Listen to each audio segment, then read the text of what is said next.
தம்பி சமீப காலத்தில் சீமான் போய் ரஜினிகாந்தை பார்த்துட்டு வந்தார்.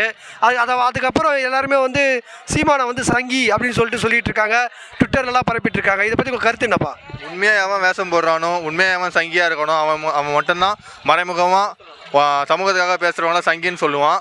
அவனுக்குள்ளே இருக்கிறத அவனோட தாக்கத்தை வெளியில் அவன் சங்கின்னு சொல்லிட்டு மற்றவங்கள ப்ளேம் பண்ணிட்டு போயிட்டே இருப்பான். அவன் தான் சங்கின்னு. ஸோ அண்ணன் எப்பவுமே சங்கி இல்லை, மக்களுக்காக நிற்கிற ஒரு ஆள் காலத்தில். எப்போவுமே அவர் ஒரு 15 வருஷமாக எனக்கு தெரிஞ்சு மக்களுக்காக போராடிட்டு இருக்காரு. அவர் எப்பவுமே சங்கியாக முடியாது. சொல்கிற ஒருத்தனை தான் சங்கியாக வந்து நிற்பான். சீமான் சங்கினா ஜல்ஜீவன் திட்டம் கொண்டு வர ஸ்டாலின் சங்கி தானண்ணா. அதுவும் இல்லாமல் ஸ்ரீகல்வி கொண்டு வர ஸ்டாலினும் சங்கி தானண்ணா. அது மட்டும் இல்லாமல் மோடியை வெள்ளை கொடையை வச்சு வரவேற்ற ஸ்டாலின் தான் பெரிய சங்கி தமிழ்நாட்டில். முதல் சங்கி அவர் தான், மூத்த சங்கி அவர் தான்.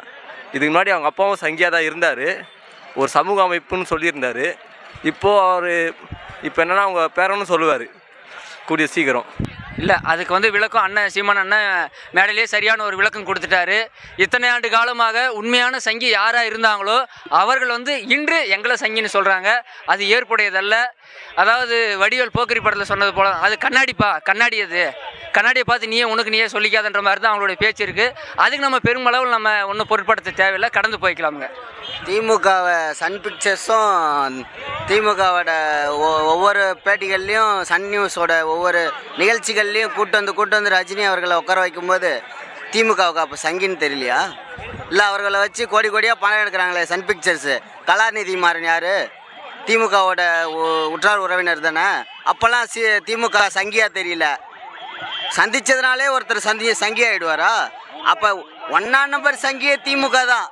பிஜேபியின் கைக்கூலியும் திமுக தான். மறைமுகமாக தமிழர்களை அரசியல் ரீதியாக விழிப்புணர்வு அடையக்கூடாதுன்னு சாதிய மோதல்களை ஏற்படுத்தி தமிழர்களை ஒடுக்கிட்டு இருக்கிறது திமுக தான்.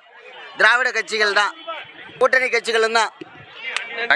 சங்கின்னு சீமானான சங்கின்னு சொல்கிறாங்க. உண்மையான தமிழ்நாட்டின் உண்மையான முதல் சங்கியே கருணாநிதி தான். திராவிடத்தின் குறியீடு கருப்பு சிவப்புன்னு சொல்லிட்டு நிறத்தை வச்சு திராவிட அரசியல் செஞ்சுட்டு திராவிடத்தின் வண்ணம் சிவப்பு கருப்பு சிவப்புன்னு பேசிட்டு மஞ்சள் துண்டை போட்டு முதல்ல வந்து அது மங்களகரமானது ஒரு குறியீடை வந்து அரசியல் காலத்தில் மஞ்சள் துண்டை போட்டு அரசியல் செஞ்சது கருணாநிதி தான். பல முறை பாஜகவை இந்தியா முழுமைக்கும் காலூன்ற விட்டது கருணாநிதி தலைமையிலான திமுக அரசு தான். தமிழ்நாட்டின் முதல் சங்கி கருணாநிதி தான். சீமான் சங்கிங்கிறது அவர் இப்போயே தெளிவாக இன்றைக்கி மேடையிலே சொல்லியிருக்காரு. அவங்க சொல்கிறவங்க தான் சங்கி. மொத்தத்தில் அவருக்கு ஒரு காவி சாயத்தை பூச நினைக்கிறாங்க. அது எந்த காலத்துலையும் நடக்காது. அது ஒவ்வொரு நிகழ்விலையும் அவர் ஒவ்வொரு கூட்டத்திலையும் அவர் வந்து நான் சங்கிங்கிறத அதை பூசுறது அந்த காவி சாயத்தை பற்றி அவர் சொல்லியிருக்காரு. அவர் சங்கி கிடையாது. அவங்க சொல்கிறவங்க தான் சங்கி. திமுக நிகழ்ச்சியில் ரஜினியை கூப்பிட்டு நிகழ்ச்சி பண்ணலையா? அப்போ ரஜினி சங்கியாக தெரியலையா? ரஜினியை வந்து எல்லா நிகழ்ச்சிக்கும் கூப்பிட்டு மரியாதை செலுத்தும் போது சங்கியாக தெரியலையா? சீமான் கூப்பிட்டா தான் சங்கியா? சீமான் வளரக்கூடாது அவங்களுடைய நோக்கம், அவ்வளோதான். அதனால் சங்கி எல்லா பட்டமும் சொல்லுவான். என்னன்னா சொல்கிறானோ அதுதான் அவனுக்கு. அவன் சங்கியாக இருக்கிறதுனால தான் அவனுக்கு சங்கி என்ன வருது, நம்மளை சங்கின்றான். நம்ம தமிழ் தேசிய அரசியல், அவ்வளோதான். உலகம் எது சொன்னாலும் அது கிடையாது.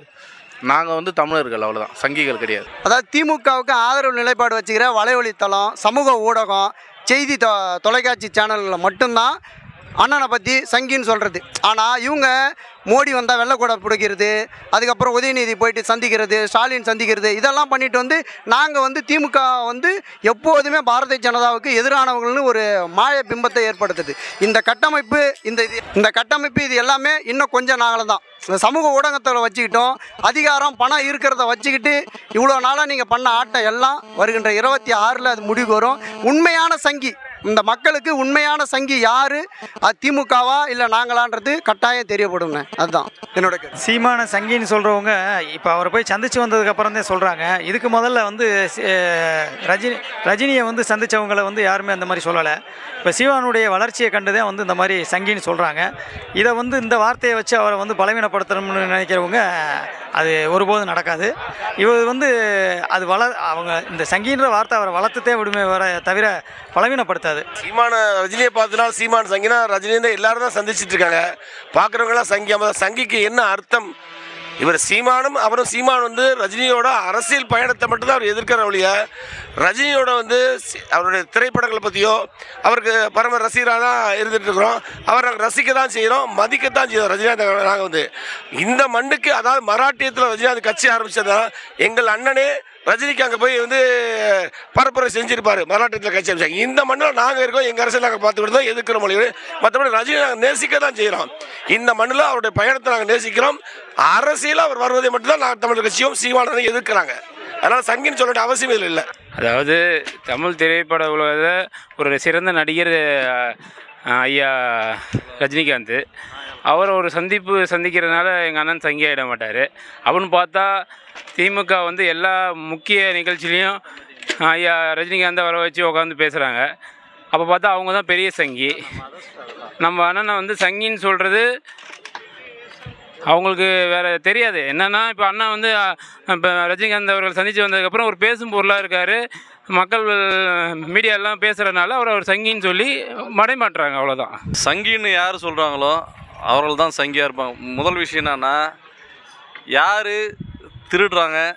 யார் திருடுறாங்கன்ற ஒரு விஷயத்த சொல்கிறாங்களோ அவன் தான் முதல் குற்றவாளியாக இருப்பான், அவன் தான் திருடனாக இருப்பான்.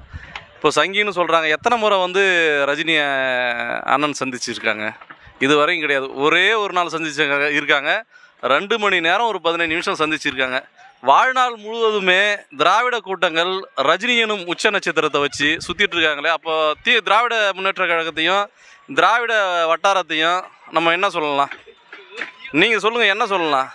ஒரு நாள் ஒரு மரியாதை நிமித்தமான சந்திப்பு. கொள்கை வேறு, அரசியல் பயணங்கள் வேறு, அதன் அடிப்படையில் தனி மனித விருப்பு வெறுப்பு வேறு, நட்பு ரீதியான பழக்கங்கள் வேறு. அண்ணன் வந்து மரியாதை நிமித்தமாக சந்திச்சிருக்காங்க.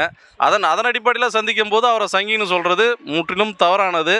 அப்படி சங்கின்னு சொல்கிற நபர்கள் தான் ரஜினிகாந்தை முழுவதுமாகவே, சினிமா துறையில் உச்ச நட்சத்திரமாக இருக்கிற ரஜினிகாந்தை முழுவதுமாகவே தனது தோல் மீதில் வைத்து முழு நேர விளம்பரமாக வச்சு சுற்றுறாங்க. சங்கின்ற சொல்கிற நபர்கள் தான். அதனால் ஒன்றும் தவறு இல்லை.